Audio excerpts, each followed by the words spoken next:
Now, this move, they actually just, it's amazing how they can get this elbow.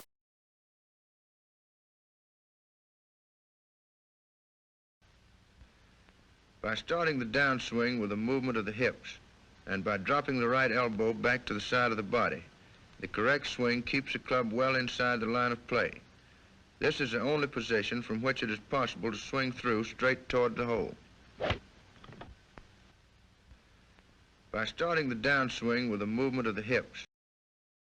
Are new to world-class golf instruction, don't forget to subscribe.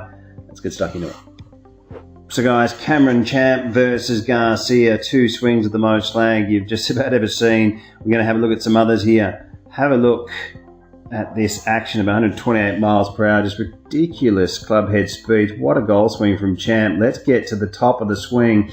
Now, this move, they actually just, it's amazing how they can get this elbow to come down right into the up against the ribs, and you're just seeing just ridiculous angles. And this is part of the drill that we're going to show you later on. Garcia really almost touching the shoulder there with the shaft and having just some, you know, some absolutely remarkable positions. And for me, they're just coming down. You have to say that Garcia has really the most lag. I really do love this golf swing of, and it's not who has the most lag as the best player, but it really is interesting looking at how far some of these guys hit the golf ball. And you're seeing Garcia even aging massive distances. Let's have a look at Garcia versus Fred Couples.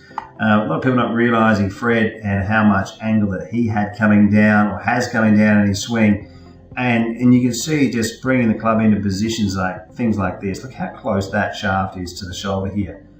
But if we go back to left arm parallel, you'll actually see that Garcia's club there is through the head, and not many people having more angle than what Garcia has. But Couples, you know, no wonder they call him Boom Boom, the amount of speed that you can pick up. This is a really, really interesting area. On World Class Golf Instruction, we've got a complete lag and compression series. You know, there's like drills and exercises. We've got about 20 different videos, working players through, players connecting to certain. Look at a basic drill here that's going to open up your mind, your feel, to help you start to hit some much better angles in your downswing.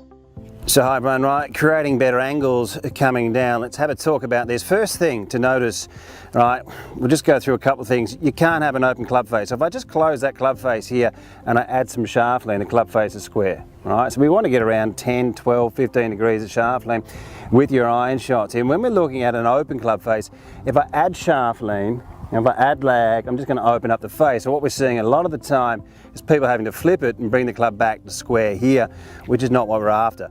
So encouraging people that haven't played junior golf to go into that Fred Couples grip, which is around a 3 knuckle grip, turning the hand in. You're going to get more play and movement out of that joint.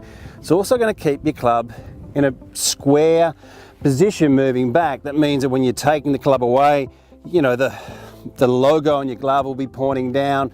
You can see that this club face pointing up towards 1 o'clock, because when we start to add in the angle, the club's going to come back and it's going to be in a square position. It's going to be pointing between 12 and 1. And we want to be able to get that club face coming in still square with the shaft lean. All right, it's almost like how this is a good to visualize how someone paints a wall. You know, getting that movement in, closing up this gap. Now let me show you how you can practice this. And I recommend, because it's a difficult move, half swings at the start, just to get an idea of how that's working. What we're going to do is you're going to grip it nice and loose, turn the hand into a 3 knuckle grip. As I said, you'll get some more play and movement out of that joint. What we're doing with this drill essentially is we're starting in the address position, and when you're coming back to impact, you're going to have more shaft lean than what you started at. And then you'll start to get a motion like this. It's almost like that paintbrush move. Once again, starting here with a little bit of shaft lean, but coming into impact with more. And if you can see my hands and how they're moving now, you'll see that the hands are starting to create this type of motion. That lead wrist moving in to flexion, the right wrist into extension, almost like how a fish's tail moves when it swims. Also closing up this gap as we're coming down. That's going to be one of the drills and exercises. And just by starting off with a half swing, you might see a little bit of angle in this as I move down. It's almost like when you're flicking a towel. And we've got so many drills and exercises on World Class Golf Instruction in the lag series. This is just part of it. But you'll just see, I'll just hit one here and you'll see the movement just with a half swing. You'll probably see the lag angle as I bring the club back down with a little bit more shaftly. And just a small swing here. Maximum. When we met him back in January 1999, as well as thinking like a pro, Sergio had been training like one for the past 3 years. His fitness trainer Enrique Beltran believed in fast muscles rather than big muscles, so Sergio didn't overwork one side of his body. Perfect balance would equal perfect shots, and judging... And by dropping the right elbow back to the side of the body, the correct swing keeps the club well inside the line of play. This is the only position from which it is possible to swing through straight toward the hole.